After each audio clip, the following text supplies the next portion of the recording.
about those lean times and when there's challenges, the regulars are the ones that are there to step up, but they're there the whole time. And I think they're really the lifeblood of any small business, because to your point, like they help kind of bring things through season to season. They're the ones that are showing up, but they're also ones that are your biggest advocates.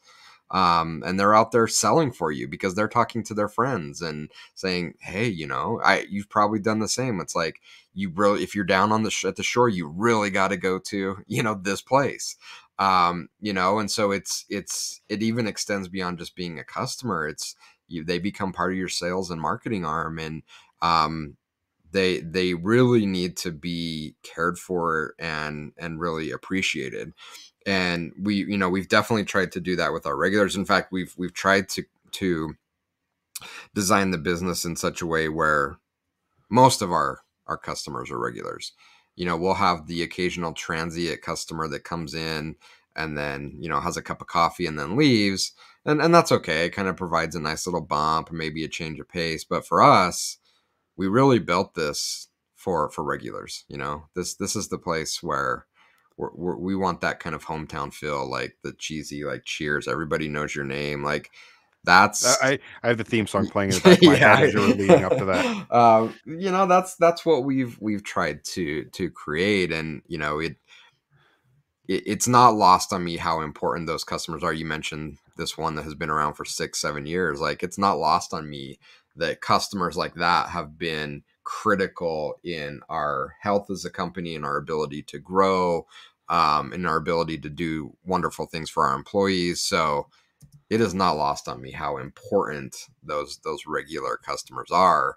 And I think it's also important to not take them for granted. I think, you can kind of get to a place where it's like, they always, Jim always shows up and gets his sandwich here, so we didn't, we'll just expect it to happen. It's like, in fact, we actually need to think the opposite. We need to go out of our way to make sure that Jim is happy and celebrate him coming in, and not take it for granted that he's just going to show up. And so that's something that I think about all the time. How can we keep ourselves from becoming complacent that, 6-year customer is just going to keep showing up, because it's an easy trap to fall into. But one we need to remember, we need to avoid, because they are so critical to our success. And the one thing also to think about with your regular customers is they may not be the biggest spender in a single visit. Right. They may be the one who is stopping into the restaurant for, just a slice of pie and a cup of coffee. They're not getting the full meal. They're not getting the appetizer. They're not getting an entree.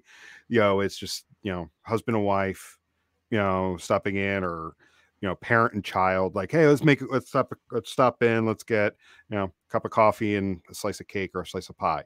Because again, I think of that, like, I know places that people do that. They just go up to, there's like a little like bar area, and, you can kind of go up, grab a seat, get that. They're not going to spend that much in a single visit versus maybe someone who's in town for one time only, and they come in and have a big dinner there. And if we were to apply that to like a business like ours, it's very easy to get distracted by the big contract. Whereas, that regular, they may not have the biggest contract per se, but they're there year after year. And that's to your point, taking them for granted and getting distracted. That's the one big mistake I think businesses make when it comes to their regular customers. And